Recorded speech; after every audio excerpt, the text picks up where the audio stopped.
আজকে বিকেলবেলা ক্লাউড কিচেনে ঢুকেই দেখি কোথা থেকে এরা দুজনে এসে এখানে পাগলামি শুরু করে দিয়েছে ঠিক কিচেনের সামনেটায়। তার একটা কারণ আছে।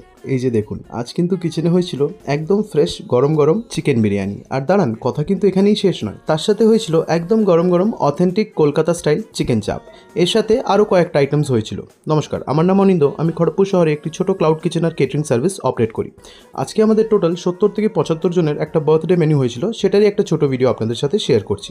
প্রথমেই কিন্তু এসে গেছিলো একদম টাটকা চিকেন, আর সাইজগুলো দেখছেন তো একদম পারফেক্ট বিরিয়ানি আর চাপের জন্য। আলাদাভাবে সব কিছু কাটিয়ে নিয়ে আসা হয়েছিল।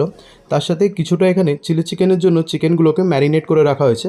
চিকেন এখানে প্রায় 7 থেকে 8 কিলো মতন আছে, আর বেশ ভালোভাবে চিকেনগুলোকে ফ্রাই করে নেওয়া হচ্ছে। চিলি চিকেন আমাদের স্টার্টার হিসাবে বানানো হবে, ঠিক তাই জন্যই পরিমাণটাও কিন্তু সেই হিসাবেই নেওয়া হয়েছে। চিলি চিকেনের চিকেনগুলো এখানে ফ্রাই হয়ে প্রায় কমপ্লিট হয়ে গেছে, 2-3টে জায়গায় ভাগ করে রাখা হয়েছে।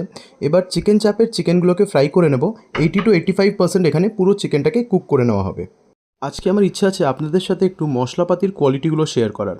আমি এখন এই মাছটা পুরোটাই ইউজ করছি কেওয়াল স্পাইসেস। এটা হচ্ছে ডিএস গ্রুপের। অনেকে হয়তো নাম শোনেননি, কিন্তু পাসপাস এটা শুনেওছেন আর খেয়েওছেন। ব্যাস, পাসপাস যারা বানায় এই কেওয়াল স্পাইসেস কিন্তু তারাই বানায়। তার সাথে এখানে আছে ইন্ডিপেন্ডেন্সের সয়াবিন অয়েল, যেটা বিরিয়ানিতে ইউজ হবে আর বিভিন্ন রকমের গ্রেভিতেও ইউজ করা হয়েছিল। তার সাথে বিরিয়ানির গোটা মশলা, আর এই যে স্টার অফ দ্য ডে, মানে সবচেয়ে বহুমূল্য জিনিস এখন বলতে পারি, সেটা হচ্ছে কেসার। এটা কিন্তু এখন প্রায় 3 লাখ টাকা কিলো চলছে। এখানে বিরিয়ানির মশলাটাকে একটু কষে নেওয়া হচ্ছে, তার সাথে বিরিয়ানির চিকেনগুলোকেও কষে নেওয়া হবে। খুব ভালোভাবে এখানে বিরিয়ানির চিকেনগুলোকে প্রায় 80% মতন কুক করে নেওয়া হয়েছিল। মশলাপাতি সব কিছু দিয়ে, এসেন্স বাগেরা দিয়ে এটাকে ভালো করে কুক করা হয়েছে। তারপরে আমরা একটা বেসিক গ্রেভি বানাচ্ছি চিকেন চাপের। আগে কড়াই বানানো হবে, তারপরে কিন্তু তৈতে বানানো হবে।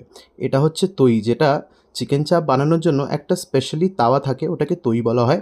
ওটাতেই চিকেন চাপটা বানানো হয়েছিল। তারপরে বানানো হয়েছে চিলি চিকেন, যেটা একটু ড্রাই করে বানানো হয়েছে। চিলি চিকেন আমাদের এখানে প্রায় কমপ্লিট, আর এরপরেই কিন্তু বিরিয়ানিটা বসে যাবে। আমাদের বাসন্তী পোলাও হয়েছিল, সেটাও আপনাদেরকে দেখাবো। বিরিয়ানিটাকে এখন দম দেওয়া হচ্ছে, বেশ আটা দিয়ে ভালোভাবে সিল করে নেওয়া হয়েছে। তো ব্যাস, আর আধ ঘন্টা দম দিলেই আমাদের বিরিয়ানি কমপ্লিট। এখানে মাটার পনিরও হয়েছিল, তার সাথে বাসন্তী পোলাও ছিল, যেটা 25 জনের মতন ছিল।